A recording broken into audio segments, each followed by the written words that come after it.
अस्सलाम वालेकुम। आज हम टॉपिक स्टार्ट करेंगे, एक नया टॉपिक I-38 इंटेंजिबल एसेट। इस वीडियो में हम देखेंगे I-38 होता क्या है।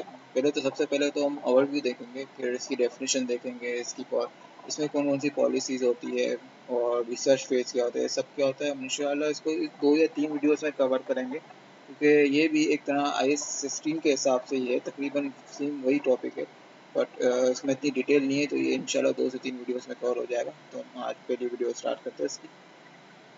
सबसे पहले हम ओवरव्यू देख लेते हैं कि इसमें हम डिस्कस क्या करेंगे या इस स्टैंडर्ड में क्या क्या डिस्कस होता है। इसमें इसकी अकाउंटिंग ट्रीटमेंट के बारे में बताया जाता है फॉर रिकॉग्निशन, और उसको मेजर किस तरह करना है और उसको डिस्क्लोज किस तरह करना है इंटेंजिबल एसेट को। अब इसकी हम डेफिनेशन देख लेते क्या है। डेफिनेशन इसी है, an intangible asset is defined under IFRS as an identifiable.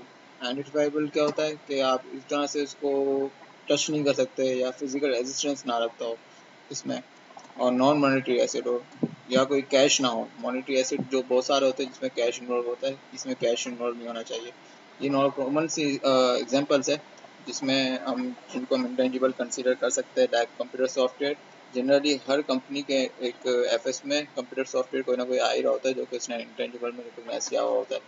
एक तरह पैटर्न है, कॉपीराइट्स है, ये फिजिकल एग्जिस्टेंस नहीं रखते, बट एक तरह से कंपनी से बेनिफिट ले रही होती है, तो इस वजह से इसको हम इंटेंजिबल में कंसीडर करते हैं। आइडेंटिफाइबल 4 का मतलब क्या है? Intangible asset is to be identifiable, this mean that it must be separable, मतलब इसको हम अलग से रिकॉर्ड कर सकते हो, अलग से एक चीज़ हो। कंप्यूटर सॉफ्टवेयर एक अलग से होता है, कस्टमर लिस्ट एक अलग से रिकॉर्ड हो सकती है, तो इसको हम आइडेंटिफाइबल इसलिए इंटेंजिबल देते हैं। इसी तरह मैं नॉन मॉनेटरी एसेट के बारे में बताया कि इसमें मॉनेटरी आइटम मतलब कैश इन्वॉल्व ना हो, तो इसका मतलब ये है जैसे कि आपके जो ट्रेड रिसीवेबल होते हैं और लोन रिसीवेबल होते हैं, इसको हम IS-38 में नहीं करते। अब ये फिजिकल एग्जिस्टेंस नहीं रखते, बट कि मॉनेटरी एसेट है, इसलिए हम इसको IS-38 में ले लेते हैं। इसकी एक कंडीशन तो हो रही है फुलफिल, कि ये भाई ये फिजिकल एग्जिस्टेंस नहीं रखता, बट ये मॉनेटरी एसेट है, इसलिए हम इसको IS-38 में नहीं लेते, इसको हम अदर स्टैंडर्ड में कवर करते हैं। इसी तरह आपकी इन्वेस्टमेंट्स वगैरह भी IFRS 9 में कवर होती है, या IS-38 में नहीं आती। और आपको मैंने बताया कि फिजिकल सब्सटेंस ना हो, मतलब इसको टच नहीं कर सकते, या टेक्नोलॉजी का बेस्ट हो, या ब्रांड नेम है, development cost related to research and development, pattern है, गुडविल है, ये एक तरह से इससे आप गुड एक बेनिफिट ले रहे होते हैं, बट ये आप इसको टच नहीं कर सकते। एक तरह से बस इसको रिकॉर्ड करते हैं, इसको आप पहले मेजर करते हैं फिर रिकॉर्ड करते हैं। सबसे पहले हम देखते हैं कि इसकी रिकॉग्निशन क्या होती है।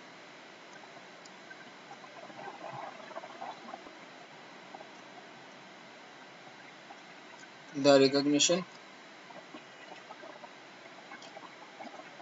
The recognition of an item as an intangible asset requires an entity to demonstrate that the item meets the definition of intangible asset and the recognition criteria। अब इसके अंदर जो पैराग्राफ दिए हुए ये है IFRS के पैराग्राफ के लिंक है।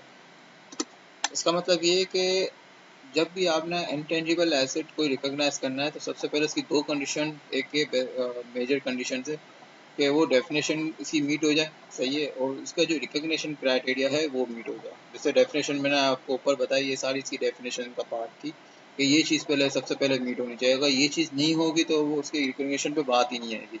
अब इसके हम बात करते हैं कि रिकॉग्निशन का क्राइटेरिया क्या होता है। इसकी रिकॉग्निशन 2 तरीके से हो सकती है। अब इंटेंजिबल एसेट आप एक परचेज भी करते हैं और एक आप इंटरनल जनरेट भी करते हैं। लाइक कंपनी ऐसा होता है कभी कभार कि सॉफ्टवेयर खुद बनाती है, सही है, इसी तरह वो सॉफ्टवेयर एक तरह से परचेज भी करती है।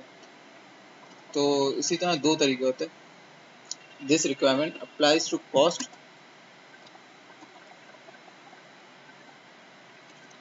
incurred इनिशियली टू एक्वायर, मतलब आपने एक्वायर किया, परचेज किया, या internal generate and intangible asset and those incurred subsequently to add to replace part of और सर्विस इट। मतलब एक तो इनिशियल की बात हो गई और एक सब्सिक्वेंटली की बात हो गई कि आगे जाके जब आप सब्सिक्वेंट को इसमें एक तरह से एडिशन करेंगे या कोई कॉस्ट इंकर करेंगे या कोई रिप्लेस करेंगे उसका पार्ट, तो वो भी इसमें ऐड हो जाएगा। सबसे पहले हम फिर देख लेते हैं कि रिकॉग्निशन क्राइटेरिया क्या होता है। इसकी कुछ कंडीशंस हैं, जैसे मैं आपको बता देता हूँ। An intangible asset shall be recognise, if and only if, इसका मतलब ये है कि ये होना बहुत ज़रूरी है, दोनों कंडीशन मीट होना ज़रूरी है। इसमें एंड का वर्ड यूज़ किया गया है, मतलब ऐसा नहीं है कि कोई एक कंडीशन मीट हुई तो आप इसको रिकॉग्नाइज कर देंगे, आपकी दोनों कंडीशन मीट होना ज़रूरी है। इसी तरह इसकी हम पढ़ लेते हैं कि रिक्वायरमेंट क्या है। It is probable that the expected future economic benefit that are attributable to the asset will flow to the entity. सही है। अब हम दूसरी बात करते हैं, the cost of the asset can be measured reliably. अब इसका पहला मतलब ये है कि जब आप एक कोई भी इंटेंजिबल एसेट जब तक आप रिकॉग्नाइज नहीं करेंगे, जब तक आपको ये प्रोबेबल ना हो कि आगे जाके इसके थ्रू आपको एक इकोनॉमिक बेनिफिट मिलेगा, फ्यूचर इकोनॉमिक बेनिफिट, या ज़रूरी नहीं है कि कंप्यूटर सॉफ्टवेयर आपको कमा के देगा। नहीं, ऐसा हो सकता है कि कंप्यूटर सॉफ्टवेयर अगर कोई चीज़ कमाई हो रही है तो उसमें आपकी हेल्प करेगा, उसके थ्रू आपको इकोनॉमिक बेनिफिट मिल रहा होता है। वो ज़रूरी नहीं है कि है ना सॉफ्टवेयर ही आपका काम करने बैठ गया और आपको कैश मिले, ऐसा नहीं है। कैश आप ही जनरेट करेंगे, बट उसमें जो हेल्पफुल करेगा वो आपको कंप्यूटर सॉफ्टवेयर करेगा, इसलिए आप इसको इंटेंजिबल में पार करते हैं। इसी तरह पैटर्न होते हैं, कॉपीराइट्स होते हैं, ये आपको हेल्प कर रहे होते हैं अपना कैश फ्लो जनरेट करने के लिए, इकोनॉमिक बेनिफिट लेने के लिए, तो इसलिए इसको इंटेंजिबल में हम कहते हैं। इसी तरह the cost of the asset can be measure directly, मतलब कि अगर इसकी जो भी कॉस्ट होगी, इनिशियल हो या तो इनिशियल एक्वायर हो या तो इंटरनल जनरेटेड हो, तो उसमें जो कॉस्ट हो वो आपको पता हो कि क्या होनी है, मतलब एक तरह से अजम्पशन की बेसिस पे ना हो, आपको एक्चुअल कॉस्ट इसकी पता हो कि कौन कौन सी रखनी है। अब हम बात करते हैं इनिशियल एक्वायर। कोई भी एसिड होगा जो फर्स्ट टाइम एक्वायर होगा या तो रिकॉर्ड होगा, वो कॉस्ट पे ही होगा सबसे पहले। मतलब ऐसा ही नहीं है कि ना आप इस तरह से इसमें बता दूं कि दो होती है, दो मॉडल होते हैं, एक तो कॉस्ट मॉडल होता है, एक रिवोल्यूशन होता है, हम आगे कवर करेंगे ये।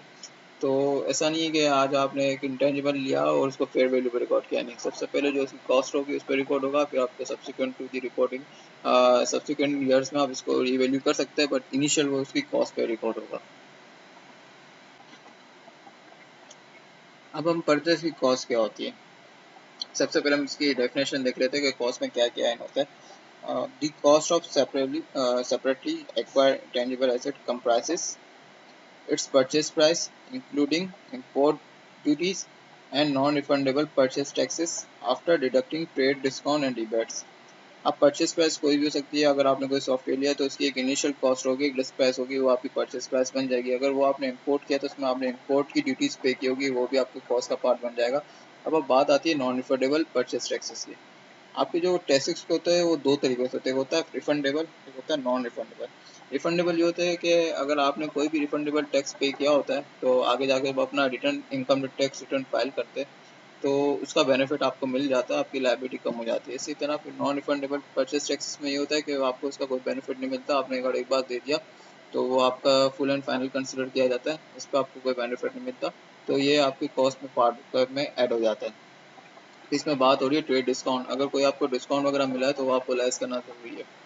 इसी तरह फिर हम आगे देखते हैं कि और कौन सी कॉस्ट हो सकती है। अब इसमें लिखा है एंड, अब इसमें लिखा है और कोई भी कॉस्ट के अगर कोई any directly attributable cost of preparing the asset for its intended use. अब आपने ले लिया, सारी परचेजिंग कर लिया, आपने इम्पोर्ट ड्यूटी पे कर ली, बट आपका अभी भी थोड़ी बहुत ऐसे कॉस्ट आपको इंकर करना पड़ेगी कि आपका जो इंटेंजिबल एसेट है वो यूज़ करने के काबिल हो जाए। तो उसको उस यूज़ करने के काबिल की सिचुएशन में लाने के लिए भी अगर आपने कोई कॉस्ट इंकर की है जो कि डायरेक्टली करना ज़रूरी हो आपके लिए, तो वो भी आपके कॉस्ट का पार्ट होगी। डायरेक्टली ज़रूरी क्या हो, मतलब अगर वो आप कॉस्ट इंकर नहीं करेंगे तो आप उसको यूज़ नहीं कर सकते, तो वो आपके लिए नेसेसरी हो जाती है, तो वो भी आपके कॉस्ट का पार्ट होगा। तो ये कुछ एग्जांपल्स है जो कि हम कॉस्ट में ऐड कर सकते हैं, जैसे कि cost of employ benefit arising directly from bringing the asset to its working condition. अगर आप इसमें किसी भी एक कोई भी एम्प्लॉय या किसी भी वर्कर की हेल्प ले रहे हैं जो कि इसी खाली एक तरह से इंटेंजिबल के लिए यूज़ हो रहा है, तो आप उसकी सैलरीज हो गई, उसकी कोई भी आपने कोई वहाँ पे बेनिफिट दिए हुए तो आप इसकी कॉस्ट में ऐड कर सकते हैं। इसी तरह professional fee arising directly from bringing the asset to the its working condition. अगर आपने कोई भी प्रोफेशनल फीस दी हुई है किसी को भी और वो जो कि ज़रूरी हो आपको वर्किंग इस एसेट को वर्किंग कंडीशन में लाने के लिए, तो वो भी आपके कॉस्ट का पार्ट बनेगी, क्योंकि वो डायरेक्टली इसके लिए ज़रूरी हो जाता है। या एक तरह से हो सकता है कि आपका एसेट रेडी है, टेस्टिंग कंडीशन चल रही है, अभी टेस्टिंग पूरी नहीं हुई है, तो उस कॉस्ट की जो टेस्टिंग की जो कॉस्ट होगी वो भी ये चेक करने की कोई भी कॉस्ट होगी वो भी आप उसको अपने कॉज का पार्ट बना सकते हैं, क्योंकि अगर वो आप टेस्टिंग नहीं करेंगे तो आपको पता नहीं होगा कि वर्किंग कंडीशन में है नहीं है, तो इसकी भी कॉज आपको लाना, कॉज इनकर करना, कॉज अपनी उसमें ऐड करना ज़रूरी हो जाता है। तो ये एक तरह से एक ब्रीफ इंट्रोडक्शन था। आगे की वीडियोस में हम कवर करेंगे कि इसके कौन कौन से रिवोल्यूशन मॉडल्स होते हैं। इसका दूसरा, अगर हमने अभी बात की है एक्विजिशन की, तो एक इंटरनल जनरेट भी होता है, वो हम आगे बात करेंगे। इसमें मोडाइजेशन होती है, वो सब हम आगे की वीडियोस में कवर करेंगे। अगर आपको ये वीडियो अच्छी लगी हो तो इसको लाइक, इस वीडियो को लाइक, शेयर और इस पेज को सब्सक्राइब कीजिएगा। और अगर आपकी कोई भी क्वेरी हो तो आप कमेंट में लिख सकते हैं, तो हम आपको इसका रिप्लाई देंगे। ठीक है, अल्लाह हाफिज़।